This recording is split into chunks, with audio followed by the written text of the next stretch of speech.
Well, I think it depends on the time. When I was a teenager, when I was sort of 13, 14, 15, I'd have said it was 10 out of 10. I was one of these people who used a very, very unfortunate nerd who used to listen to Top of the Pops and to Pick of the Pops. I don't suppose that you, Tom, remember a very ancient DJ called, what's his name? Pick of the Pops, Alan Freeman. And he had this terrible voice, hello pop pickers, and I was really concerned about what was going to be number one. And because I've always been a bit of a gambler, I used to make a little betting book on it and say, you know, it would be, I don't know, I think my favorite was when the Animals came into the charts with the House of the Rising Sun at number 19, and so I made them 50 to 1 to be number one.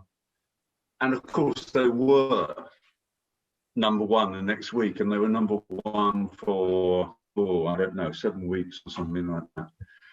When was that? I can't remember when that was, but that was maybe 1964. Anyway, so maybe I should have had that as one of the songs. But anyway, I was very, very keen on music then. And then, as I was a bit more interested in sex, I got slightly less interested in music, although the two do intersect rather well.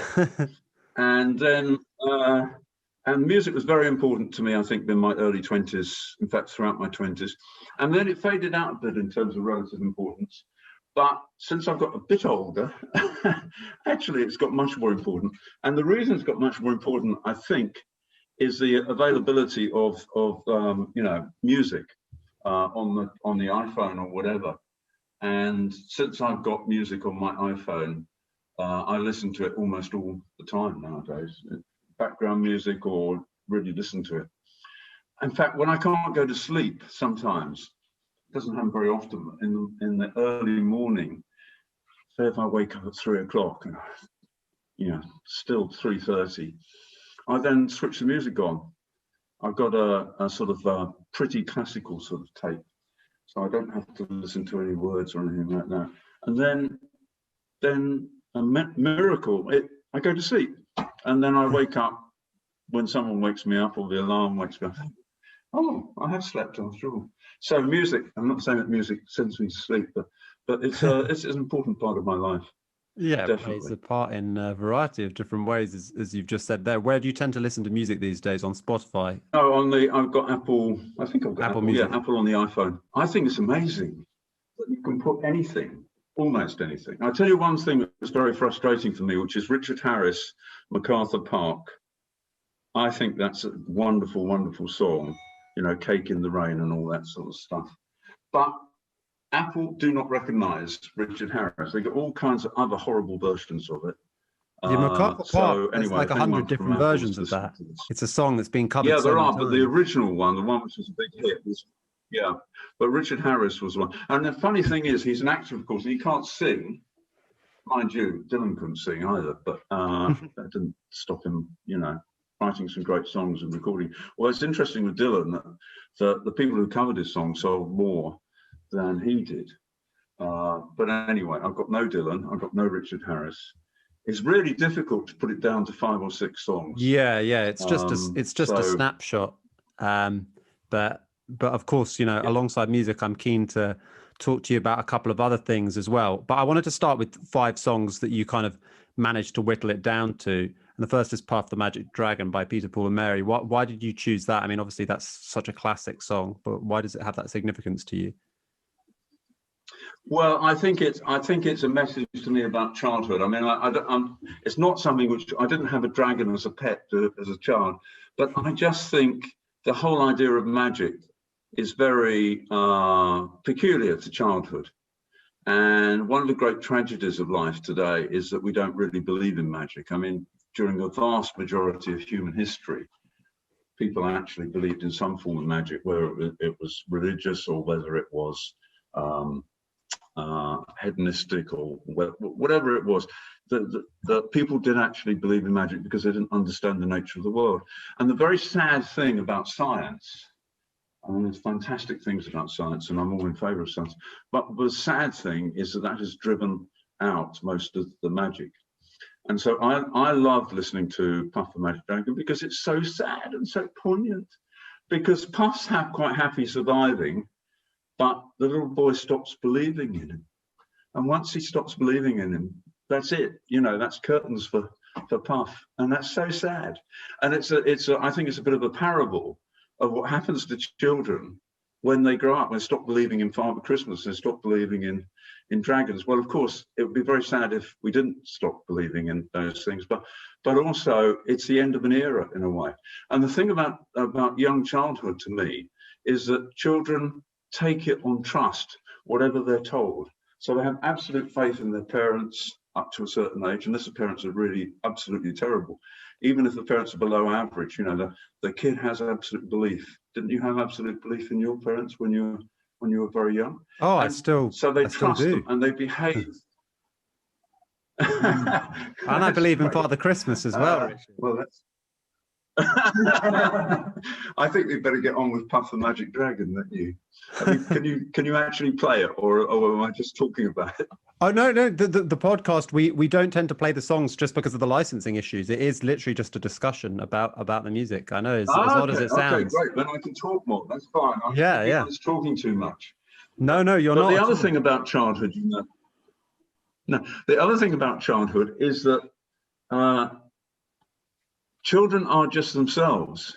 You know, they don't put on any front.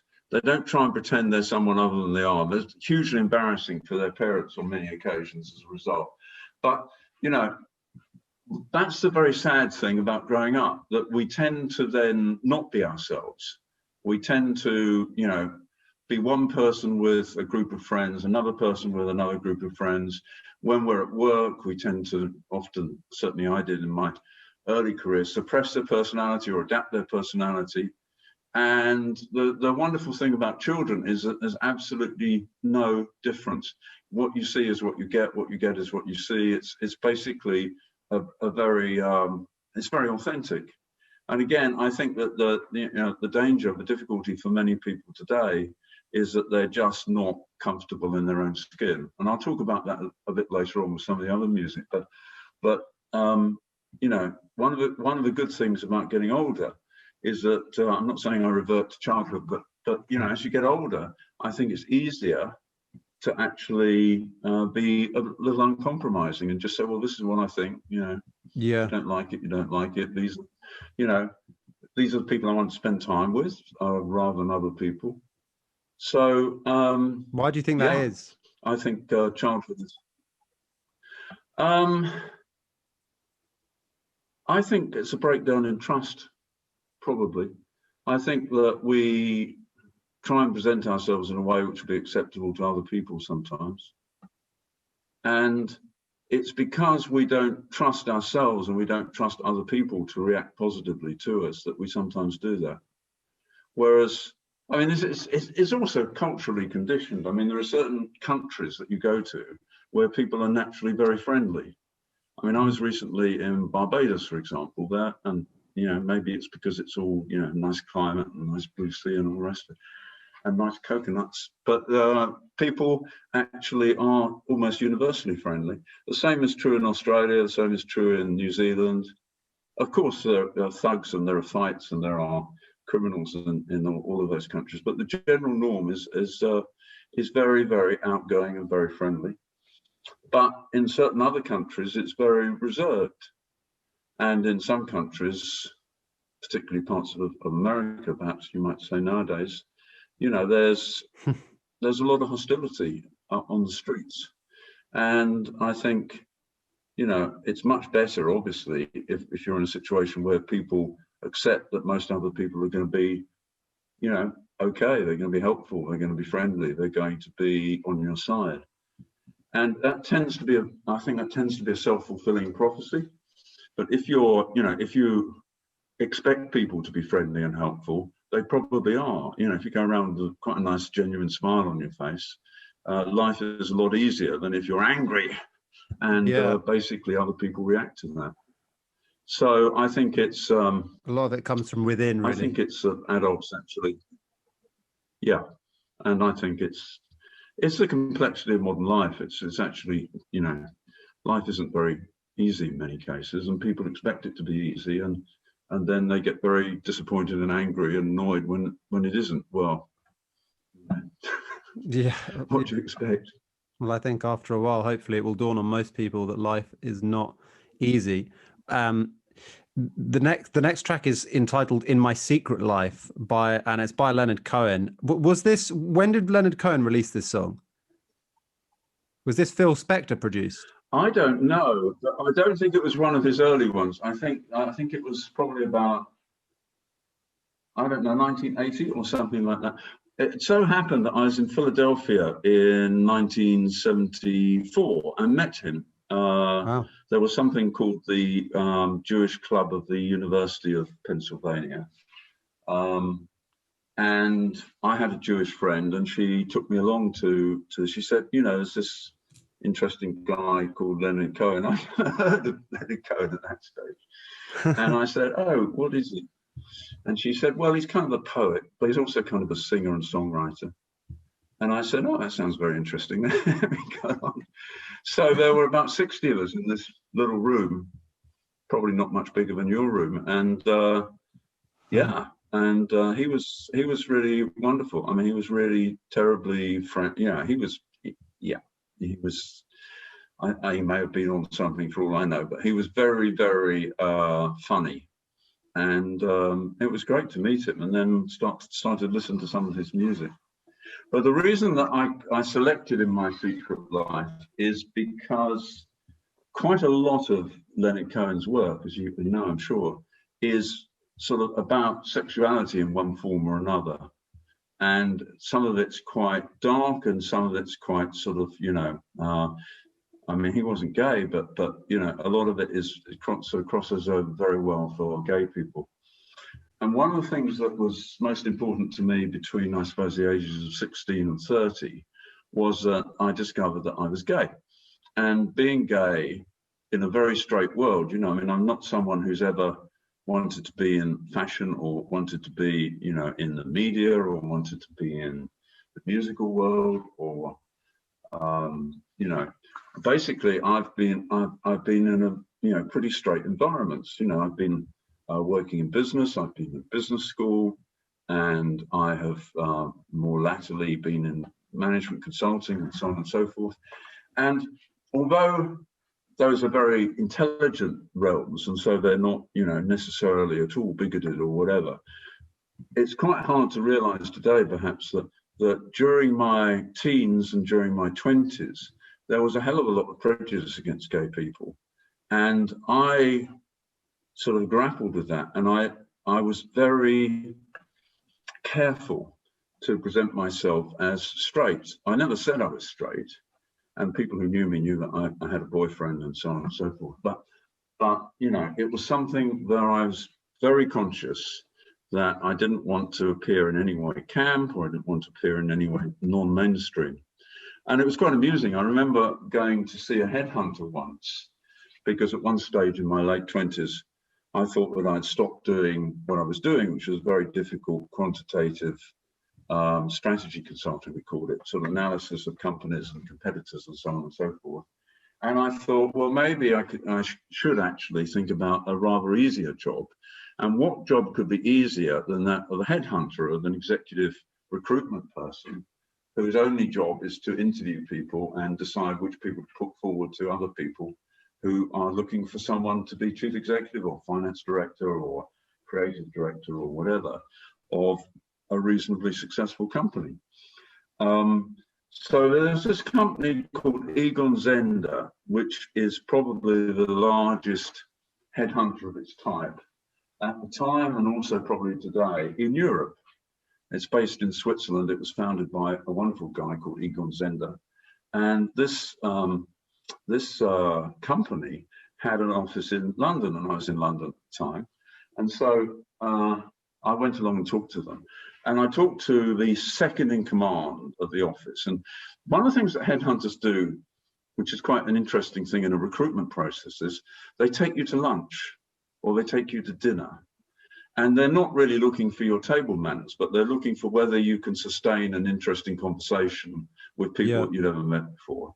Because one of the most effective ways of assessing someone is not to have it in an interview where everyone's used to performing and everyone's sort of the same. You take them to a restaurant and they have to relax a bit. They have to sort of look around at the surroundings, have a look at the other people. They have to assess the ambiance. They have to decide what to eat. And they have to eat as well without getting food down the front. And you know, they also have to, you know, have a drink or two, and so, you know, that relaxes them. And it's quite easy to go to 4 or 5 interviews and put on a front, but it's very difficult to go to 4 or 5 meals with people and do the same thing. Anyway, so this guy and I were drinking quite a lot, and we, you know, had dinner and all the rest. I said, well, you know, what's the secret of being a good headhunter? You know, what sort of skills do you have that you can't normally talk about or don't sort of, you know, highlight, but which are really important? When you're assessing me, for example, you know, what are you looking for? And he said, well, you know, one of them, I mean, it's a sense about people. He says, instinct. It's sort of knowing, you know, what sort of people they really are. So, for example, you know, you have to know whether someone's a real womanizer, or whether they drink too much, or whether they're queer. and he said, you know, obviously, if they're queer, we're not going to put them forward for a job. And I thought, I nearly burst out laughing. So he was showing a complete lack of skill in assessing someone who was queer. And they offered me a job, but I didn't take it. But but was you know, it because of what they said that you didn't take it? Wasn't particularly big. No, it wasn't really. It was because I thought that I'd get bored by doing it. Actually, I went to see Mr. Egon Zender in Zurich, and I loved him. I thought he was a fantastic guy, and he liked me. So he offered me a job on the spot, and I very nearly accepted. But I thought, you know, this job is not difficult enough. It will not be too much of a challenge for me. And anyway, I didn't want to eat too much. So that's why I didn't take the job as a headhunter. It wasn't because I thought this guy was a nutcase, basically. And he probably wasn't typical of the other people. But the only reason, Tom, that I mention this as something worthy of note is that was when I was almost 30 years old. So, you know, that was, you know, not that long ago. And it was still acceptable to say things like that. And nowadays, we've almost gone to the other extreme, where if you don't like people, you know, you might not like Irish people, for example, or you might not like people who are fat, or you might not like people who are not well dressed, or you might not like people who are very arrogant or whatever. You're almost afraid to say so. But do you think that the fight for rights for gay people? Do you think that fight has been won, or do you think that there's still more to do?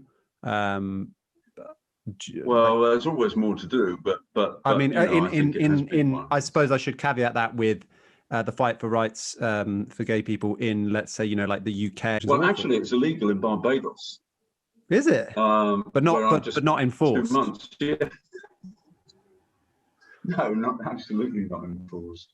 But you know, I mean, they are quite serious about it in places like Uganda and certain other African countries. So yes, of course, the battle hasn't been won there. But yes, of course, the battle's been won. I mean, you know, I think it had been won. I think it was won actually by the Labour government in the UK of 1997 to 2001. But Tony Blair's first administration, when he had Mandelson as an openly gay associate, you know, and there was no one actually worried about that at the time. I remember I did do a job in 1996 in the Cabinet Office, which is sort of the place the other side of Number 10, and it was a part-time job, and it was something which I did pro bono, so I wasn't being paid for it. But I do remember that at that time I had to fill in the Official Secrets Act form, you know, detailing all of the people that, not exactly all the people I slept with, but all, you know, basically everything about me. And I thought, should I put down the fact that I'm gay? And I did, because I thought, well, if it's okay for Mandelson, it's okay for me. no one raised the slightest eyebrow at that. No one even mentioned it. So, but if that had happened 10 years earlier, I think it would have been a problem. So yes, I think the battle has, battle's been 90%, 95% won. And that's a huge beneficial change. I mean, a lot of people talk about all the bad things that happen nowadays, but that's one absolutely massive thing for a quite significant segment of the population. And if you include the, friends of gay people and parents of gay people and so forth, an awful lot of people. Yeah. It's still true. I do know people still today who haven't told their parents. And I think that's probably about, my gay friends, I probably think it's about 1 in 10. But it's still, it's an indication that the battle hasn't been totally won, because gay people are not totally relaxed about revealing it to their parents. And of course, they say, well, it's an older generation and so on and so forth. But do you think it will be the same, as generations? Because I think it's probably very different, in like, for example, places like schools. We were talking earlier about how kids are quite kind of forthright and open. And, I remember when I was at school, there was quite a lot of kind of homophobic bullying of people. I wonder whether that's the case now in schools. I would have thought, due to the way that culture has moved and shifted, that would no longer be the case, and people would, if people were to try and use homophobic slurs and stuff as a means of bullying people, I'd have thought the kids of today would just say, what are you talking about? Just shut up. But I don't know. I guess culture will continue to shift. I've got one gay friend who's 23. And said that he was bullied at school for being gay. I think children are beasts, actually. I mean, of course, angels as well, but I think children are often, extremely cruel and nasty because they haven't been civilized yet.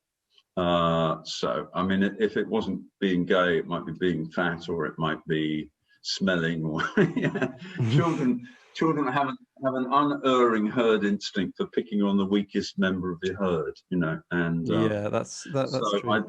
I don't think one should read too much into that. I'm sure that the gay bullying still exists, as indeed other forms of bullying still exist, because that's what children do.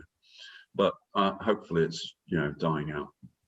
Yeah, it's interesting, and of course, I definitely should have prefaced my question about, do you reckon it's changed in the UK? Because the fact that it's still illegal to be gay in like half the world kind of shows that the fight's not nearly even started. So the next track is also related to Philadelphia, well, more related to Philadelphia because it's about Philadelphia, Streets of Philadelphia by Bruce Springsteen, which is one of my favorite Springsteen tracks, actually, and released, I think, in the early 90s. Why did you choose that? And another link to Philadelphia? Well, one of my claims to fame, which is not a real claim to fame, but I exaggerate a little bit when saying I introduced Bruce Springsteen to Britain. And my justification for saying that is that I had a copy of Born to Run, I think, was, I don't know if that was his first or second album or whatever. But anyway, those were in the days when it was vinyl, 33 and third things, and you put them on the turntable, And so I remember very proudly bringing this sort of, one of the great things about those albums in those days is that they had wonderful covers and designs and the rest of it. So anyway, I brought this thing to England and I waved it around amongst my friends in London and said, have you heard about Bruce Springsteen? And it was met with sort of puzzlement. What Bruce Springsteen? So I then got in touch with a friend of mine who was a very good friend of a prominent DJ. I better not mention his name. And this DJ then started playing Springsteen, and he played it on Radio 1, and then it, I think may have been on Radio Caroline initially, pirate radio station, and so on and so forth. And then Bruce Springsteen suddenly took off in England. I'm sure it would have happened anyway. But so that's my little boast. That's amazing. And Streets of Philadelphia is just, I lived for 2 years in Philadelphia when I was at Wharton Business School. And it was a very cool place. It was, I liked it a lot. I mean, the climate sucked. It's far too hot in summer, far too cold in winter. But apart from that, it was a very groovy sort of place. It was a lovely place. and you know, quite. I mean, it had wonderful restaurants. It had quite a substantial Italian population, so it had nice Italian restaurants. It had a lot of black people, and there was sort of, you know, this edgy thing where the business school was about 2 streets away from a black ghetto. So, you know, there were some interesting places which were sort of, you know, a bit mixed at the time, that the races didn't mix all that much. In all of the gay and the straight clubs in Philadelphia, you know, there's a huge mix of people, different nationalities, different colors, different people from different classes. You know, people who were crazy, people who were much more straight-laced, and to me, it was great. It was. I never really got into New York. I always thought New York was a bit intimidating, a bit frightening if you didn't live there and didn't know your way around and all the rest of it. But Philadelphia was perfect. It was safe, and it was great fun. So streets of Philadelphia and Springsteen, you know, bring back a lot of very happy memories as far as I'm concerned. Yeah, and they will for many people. Philadelphia is such an incredible place. So much great music from Philadelphia as well. All the Philadelphia soul stuff from the 70s. That's some of my favorite music. Yeah. And of course, the stylistics. Of course, we must say Springsteen came from New Jersey, of course, which was just over the other side of the river. Yeah. I'll stretch a point on that. Of course. We loved his music. Springsteen is not one of Philadelphia's own, but it is good that he chose to celebrate the great city. So the Honey Bus I hadn't heard of. So who are the Honey Bus? The Honey Bus produced this song, I think it must have been in the 1980s.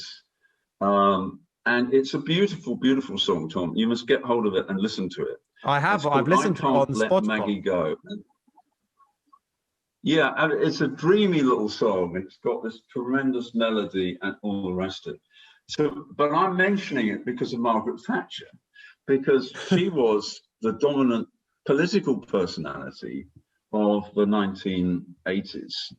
And to say that I was a great fan of hers is not quite correct, because I think there was a bad side to Mrs. Thatcher. But I do remember the Falklands War in 1983, when General Galtieri, the Leopoldo Galtieri, the dictator of Argentina, decided to shore up his rather ramshackle regime, which was a fascist regime, very nasty people, by invading the Falkland Islands, the Malvinas, as they called it. And one of the things that I've done in the last couple of years is I've written a book called, this is a little plug for my book, Unreasonable Success and How to Achieve It. And it's a great book, and it's actually selling quite well, very well. And what I did was, if you'll indulge me for a second, is I took 20 people who'd been very successful in the world and changed the world in some way. Sometimes there are people that not everyone's heard of, like Bill Bain, who was my old mentor in Bain & Company, and I learned just about most of what I know about business. Bezos, once the richest person in the world, obviously Amazon. I had also Van Bismarck, who was the most successful statesman in Europe in the 19th century. Winston Churchill, you know about. Marie Curie, the woman who invented radium. Leonardo Da Vinci, I had to put him in, partly because he's gay, I suspect. Walt Disney, who I think has just had a huge impact on American world culture. For sure. I remember a Portuguese friend of mine saw a deer, and he said, "Oh yes, that's a very nice Bambi." And I said, "No, it's a deer." And he said, "Deer? Never heard of deer." Bob Dylan, Albert Einstein, Viktor Frankl. He was a guy who Hitler put in. He was the third wave of psychotherapy after Adler and Freud, and he invented something which, was basically the psychology of meaning. And he was sent to the concentration camps, and everything was taken away from him. And he survived by recreating the book that he'd just written in his mind and on scraps of paper and cigarette packs and so forth. Bruce Henderson, another mentor of mine, founder of the Boston Consulting Group, Steve Jobs, you know about. John Maynard Keynes, probably the best economist in the 20th century. Vladimir Lenin, who I regard as a very bad person because he murdered tens of millions of people, but hugely successful in the sense that he managed to overthrow the regime, and he formed the first practical communist party in any country in Russia, and made quite a success out of Russia. So he managed to take about 2,000 people who were his followers and then rule this country, which had about 100 million people, for effectively him and his successors between 1917 and 1989 or 19, yeah. So Madonna, who quite a is change. just there because she's, yeah, well, she's hugely, she's a very successful business person. Of course. You know, you can't ignore Madonna. She's kind of like, you know, like Mr. Trump would like to be. You know, you just can't ignore her. And perhaps now we can ignore him. And Nelson Mandela, someone that I didn't know personally, but I knew a lot of people who were close friends of his. J.K. Rowling, Harry Potter creator, and more recently creator of a great detective character. Helena Rubinstein, she invented cosmetics effectively. It didn't exist before her. Paul of Tarsus, St. Paul to Christians, who changed the Roman Empire, made it Christian. Probably an improvement. And Margaret Thatcher, who's the last one. These 20 people I just selected because I knew something about them, or in some cases I knew them or knew people who knew them. And also there's no question that whether you like them or loathe them, they had changed the world. Yeah. And so what I did was to say, is there any common thread behind these people? And I discovered 9 different attributes or strategies or circumstances that they had. I mean, for example, Tom, one of the things that all of these people had was a transforming experience, which means that they went into a company or they went into a country or they went into a university or whatever, and they came out as completely different people. So, you know, you go in as one person, you come out as another one who was fantastically more effective. And it was quite funny tracing all of the transforming experiences. For Lenin, for example, it was a hanging of his elder brother. Lenin was not interested in politics at all, was a very good student. And then one day, his elder brother, whom he adored, got hanged by the Tsarists, by the Russian forces for trying to assassinate one of the Tsars, Alexander III. And overnight, Lenin became absolutely full of hatred for what he called the bourgeoisie, the middle classes, as well as all of the hangers-on of the Tsarist regime. And he devoted his life to trying to get rid of them, and he succeeded. So, you know, that was a transforming experience which lasted for a few hours and also for a lifetime as well. So one of the themes of the book is that if you want to be very successful, it's a good idea to have a transforming experience, even if it's pretty unpleasant at the time. I'm not recommending that you seek out unpleasant. Brother should be hanged by somebody. Yeah. Well, going to the concentration camps for Viktor Frankl was an example of that. But it does mean in business terms, for Jeff Bezos, it was actually working for a company called D.E. Shaw and Company, which was a quantitative hedge fund. And the guy who ran it was a computer science nut called David Shaw. And he and Bezos together invented the whole blueprint for Amazon. And if he had not been in that company, Bezos would never have founded Amazon. So that was his transforming experience. And what happened to the other guy? Sorry, what happened to? What happened to the other guy? The one who did the blueprint with him? Which guy? I can't recall his name. You've literally told me it. Well, David Shaw. Well, he was a boss. He was the boss of this quantitative hedge fund, and he continued to run that. And it's now the 3rd largest hedge fund in the world that does alternative stuff. That, in other words, isn't just straightforward equities or whatever. And he's a multi-billionaire. So, you know, it's not like he, you know, failed to be very successful as well. He was very generous, and it's very interesting because they worked on this together. they each gave ideas to the project. Probably David Shaw came up with more of the ideas than Jeff Bezos. And then David Shaw said to Jeff, go and run this company, create this company for me, within D.E. Shaw and Company. And Jeff said, well, that's all very well, David, but I don't want to do that. I want to do it on my own. And so, David Shaw the story goes that they walked around Central Park for, I don't know, a couple of hours or whatever. David Shaw trying to persuade him to do it within D.E. Shaw and Company. Jeff Bezos saying, no, it needs to be a separate company. This is what I want to do with my life, etc., etc. And very generously, David Shaw said, okay, yeah, go and do it. He didn't ask for a share of the company. He didn't, it was just an amazing act of generosity. And that's what happened. And they're still very good friends today, not surprisingly. Yeah, I'm not surprised at all. Yeah, so he's no longer the richest man, though, Bezos. I mean, he's still pretty rich, but pretty rich. No, I doubt that he's concerned about that. Can you imagine trying to spend all that money? I mean... I could. I fantasize about it regularly, in fact. Very good. I do. You will. How are you going to make them? The age-old question, though, I've got to ask you, Richard, however, is, well, I mean, it's not an age-old question, but, who is the fairest rich man of them all? Are you a Jeff Bezos fan, or are you a greater fan of his rival, Elon? Because it seems like they're rather competitive. Well, I have to be honest with you. I think they're both rather flawed characters, but I think what they're have done is fantastic.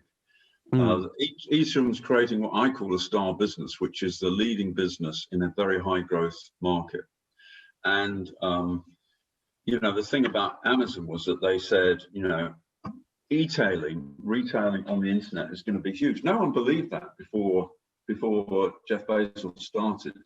Amazon was the first really, really successful retailer on the internet.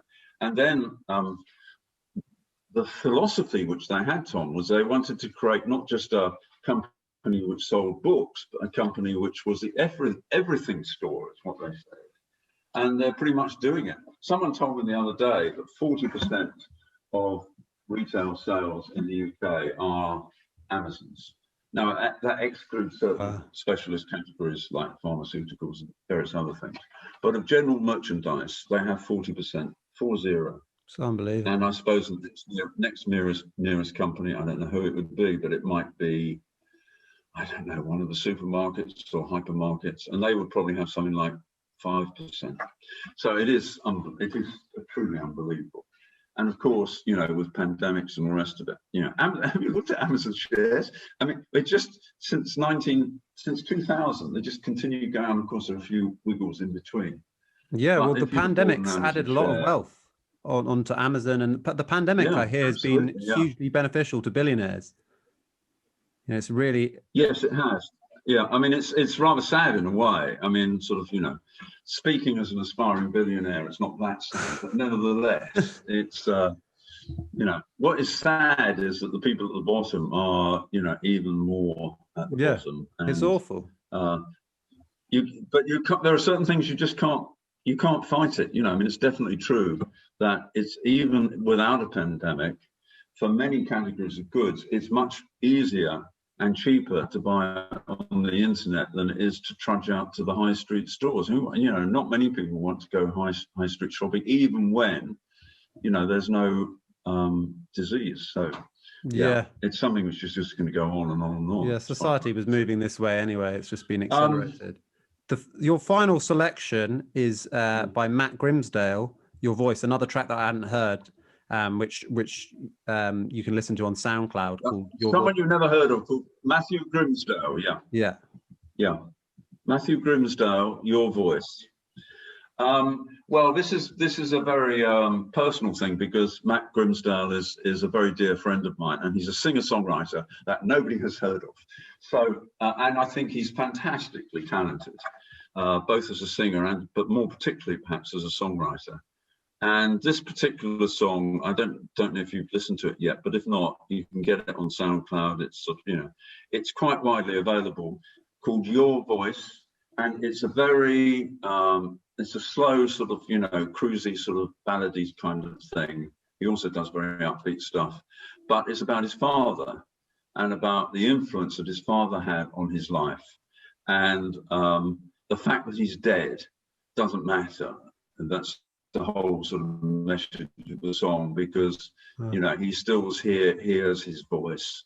And, you know, and also because Matt Grimsdale wouldn't have been the person that he is, but for his father. And it's a lovely, lovely, slow, quite sentimental, but quite well. It's got force in it, because you can tell the sincerity of the writer of the song and singer of the song.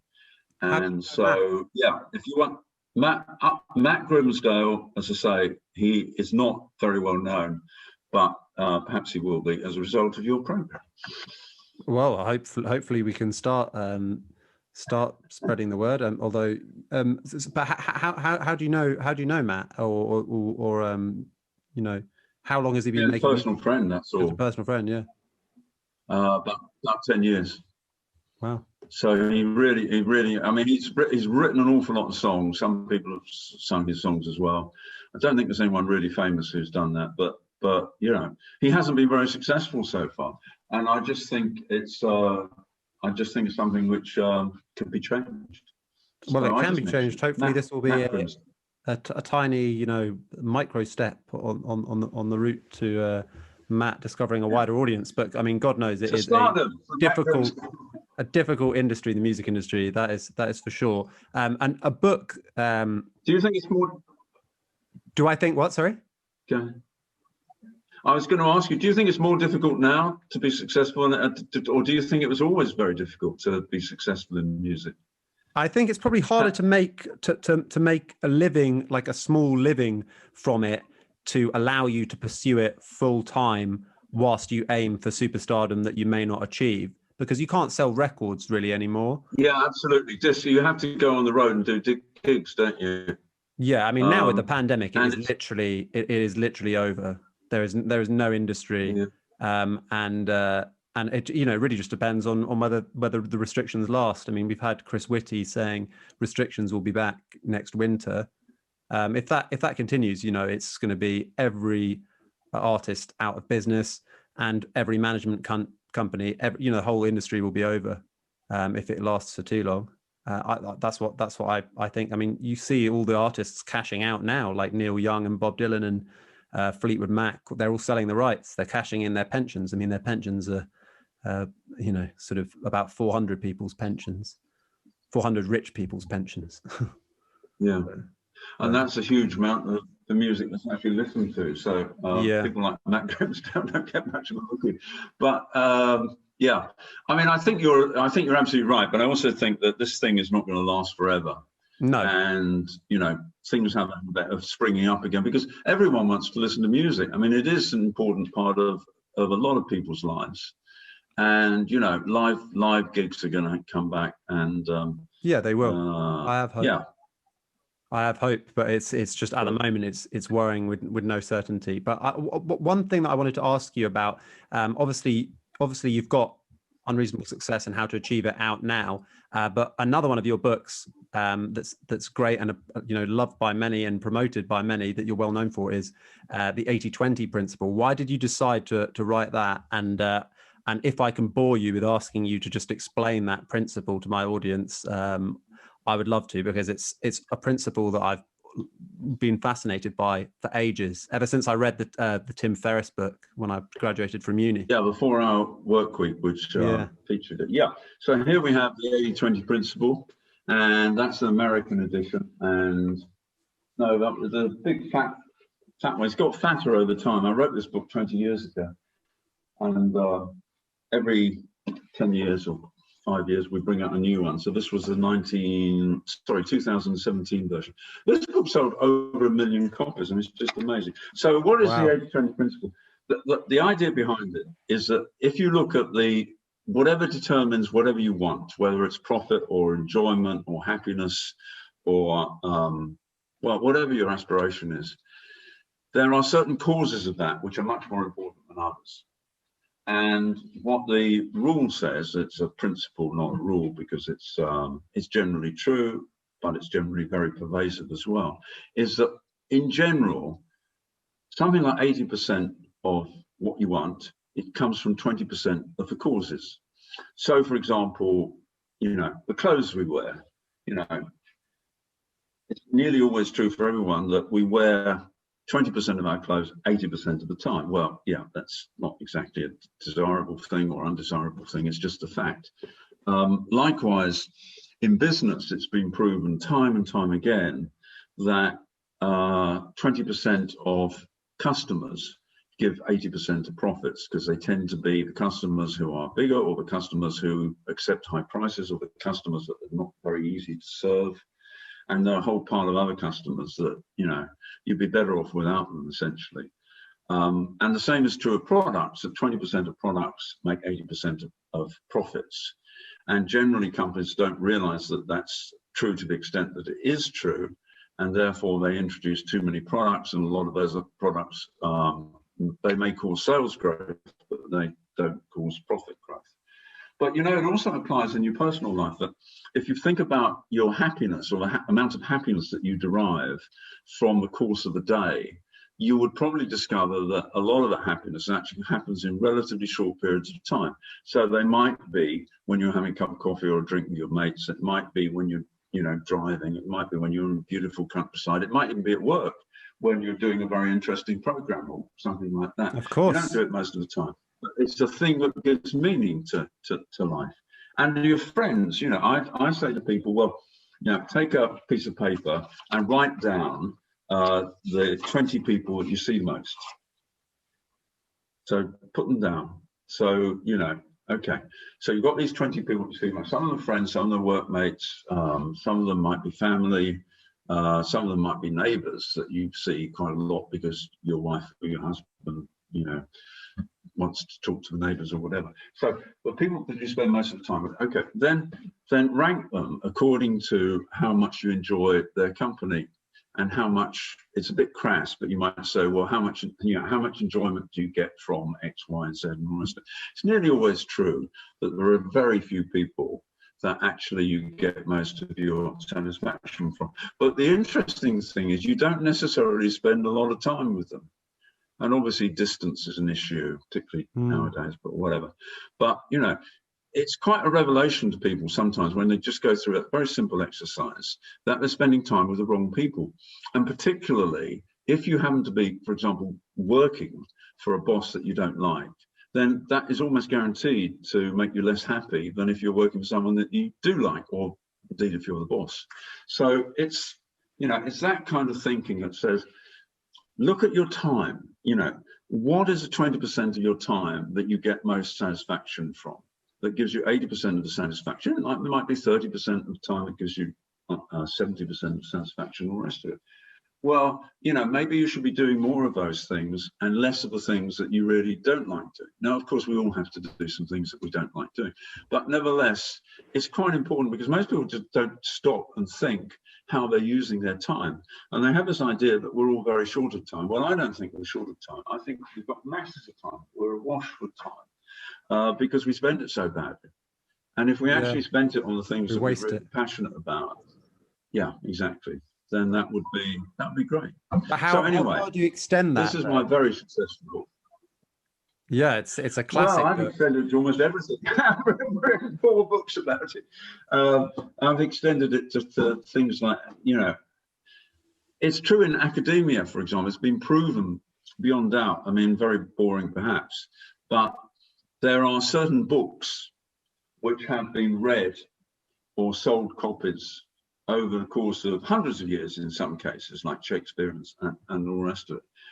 And if you look at the academic things that are mentioned in academic papers, and you actually tally them all up, it's incredibly true that sort of, about 1% of musicians or 1% of authors or 1% of scientists get 80%, 90%, 99% of the credit. So in other words, most of the people who've ever worked in music, let's take classical music, for example, 80% of all classical music that is performed comes from Beethoven, Bach, Tchaikovsky, and who was the fourth one? I can't remember who the fourth one was, but basically Beethoven. So basically 80% of all performing comes from 4 composers. And those composers, obviously, in the history of the world, you know, how many composers have there been of at least reasonable quality classical music? You know, you couldn't count them. And so, you know, it's quite interesting. And it's also, you know, it's not necessarily a good thing, but it's quite interesting that that pattern prevails. And then you mentioned Bezos and Musk, and we might mention Steve Jobs and other people who've been fantastically successful, making enormous amount of money, and there are investors like Warren Buffett who made enormous amount of money. Well, you just think about the asymmetry of that, you know, you've got a tiny proportion of the number of people who actually collar quite a huge amount of wealth. And if you're a socialist, you say, well, that's bad and we should change it. But the interesting thing is it happened under communism as well. And so, you know, you actually, it's kind of like a law of nature that equality is not liked in the natural world. And if you look at species over time, you know, there are, you know, probably 1% of all species are still extant, and the rest are extinct. And so, you know, it's sort of something that happens over time, this sort of sorting mechanism, which means the rich get richer, the more successful get more successful, and things that work get more and more resources. Now, sometimes that's a very good thing, like science, for example. You know, science is, you know, if you look at the amount of money that's been spent on science broadly defined and technology over time, it's gone up enormously over time. And that's because science actually works and very successful, very wonderful, and all the rest of it. With other things like viruses, for example, they've also grown fantastically over time. And again, it's a very small number of viruses that will cause 80% of deaths. It's just a universal phenomenon. And once you start thinking 80-20, you see all sorts of things around you which you never noticed before, which are the asymmetries in life, where a relatively small cause can have huge results.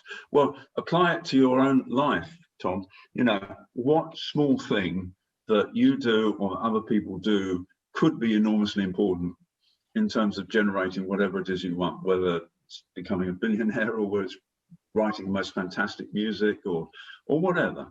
You know, and I'll try and identify the few things that really work, because most things don't.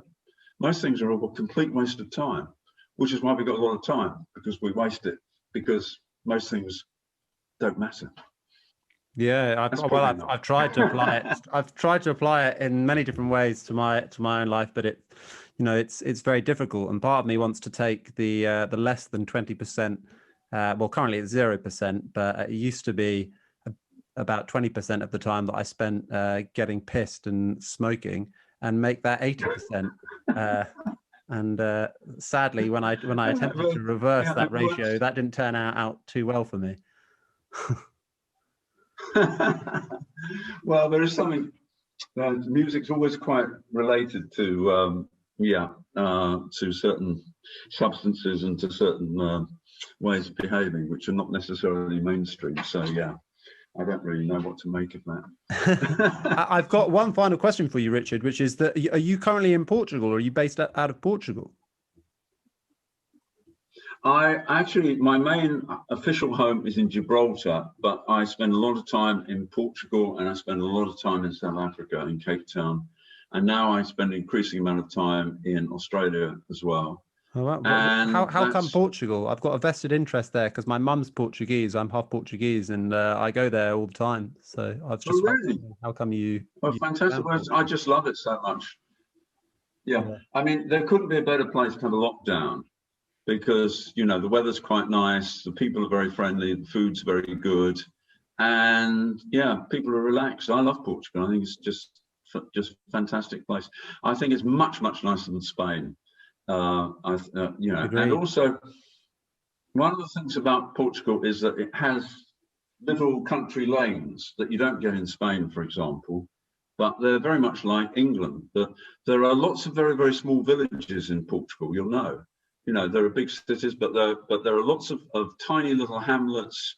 You know, you get a group of about 20 people, and sometimes they're called, you know, this is a particular name for them. There are signposts to Butok, which is the local one here. It's got about, I don't know, 100 people in it, but everyone knows where Butok is if you're anywhere near Tavira, which is in the eastern Algarve. And what that means is that there are roads connecting these little villages, which means that there are lots of country lanes if you like to go walking, or I like cycling a lot. And so every day I go cycling, and this time of year, most of the year, all the trees are full of oranges. So I stop halfway around, and then of course you've got these oranges overhanging the road, of course, which I then have a little snack on. And in the sunshine, even today, the last few days, it's been wonderfully sunny. It gets cold at night, cold and first thing in the morning. But it's a wonderful, wonderful country. I love it. It's not grand, you know, you don't get masses and masses of very grand mountains, but everywhere it's very pretty. And there's a lot of coastline relative to where the country is. So, yeah, come to Portugal. It's wonderful. But we can't at the moment, but when you can, do come to Portugal. Oh, no, I will. Whereabouts are you from originally, or your mother from? She's Where from in Portugal? Lisbon. She's from Lisbon. Okay. Well, Lisbon's great. Place in Lisbon. But it's probably where I'll probably end up in Portugal when I get married and stuff. I want to buy a plot of land and build a house there. Yeah. I think it's going to be a good place to settle down. I love Portugal. You're clearly a man of taste, Richard. Well, thank you so much for joining us on the Greatest Music of All Time podcast. And I would encourage all my listeners to go out and check out your book. The exchange principle. I'm sorry, I've got to do Unreasonable Success. And check out Matt Grimsdale and his music.